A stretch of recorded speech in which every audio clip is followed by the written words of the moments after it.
challenged the opposition.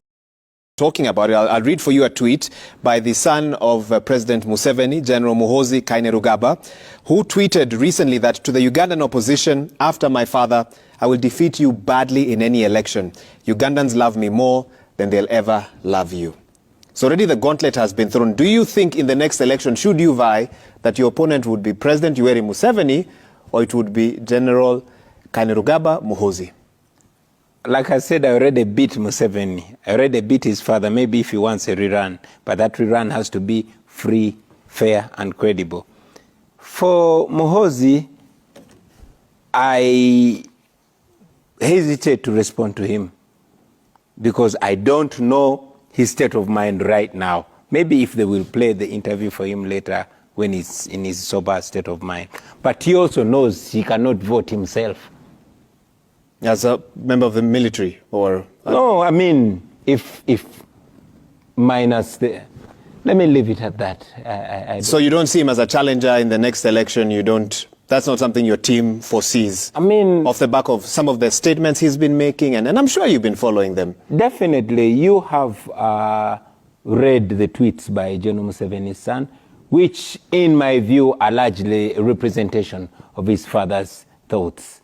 You know, what he tweets, in my view, is what they discuss on the dinner table, only that the son is let down by the drink and tweets it. Just like General Museveni, every once in a while is let down by age and lets the cat out of the bag, you know. However, among the many tweets, I remember he was telling you Kenyans that he does not believe in democracy or the rule of law.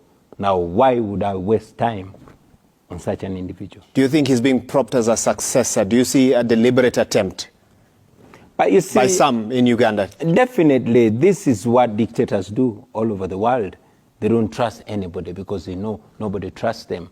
General Museveni is trying to prop up his son. He's trying to turn Uganda into a monarchy. You know, that's how they normally do. And of course, if they are not resisted by the people, they always get their way.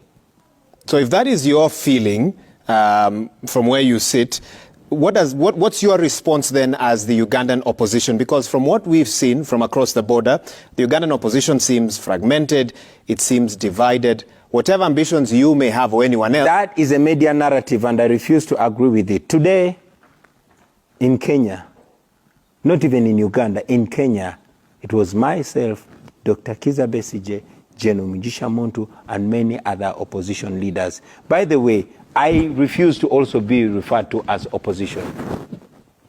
You'd rather call us the option. We won the election. And here the dictionary defines opposition. Exactly. Bobi. Yeah, but I mean, one Kenyan comedian was cracking a joke. And I agree with him that in Uganda, they don't have an opposition leader. They have an athlete because he's always on the run. So that's what we reduced to. We're relegated to the opposition, and I encouraged my team to take up that role and use it as a front fighting to end dictatorship. So please refer to us as the option, not as the opposition. Fair enough. That is your right. You say the option is united. Yeah. But in 2021, when you are vying, we did not see that massive endorsement for your candidature from opposition leaders, so to speak. And some say maybe that has been the challenge of Uganda's opposition. And Martha Karua challenged the opposition or the option to unite. Definitely, I agree with Mother Martha. And I agree with you. We were not probably as united as we are now, or we are not as united as we should be. But I'll just quote for you, Malcolm X said, don't blame people for not thinking as you think, because there was a time when you didn't think the way you were thinking. Mm-hmm. I don't want to blame our disunity of yesteryear today.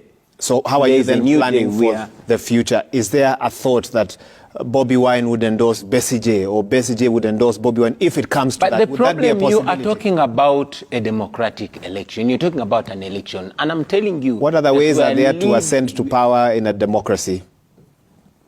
But we're not living in a democracy. The question should be, what are the ways to get to power in a military dictatorship? And I'll tell you that Sudan was a military dictatorship. Bashir is no more. You know, Burkina Faso was a military dictatorship under Blaise Compaoré. Blaise Compaoré is no more. Yes.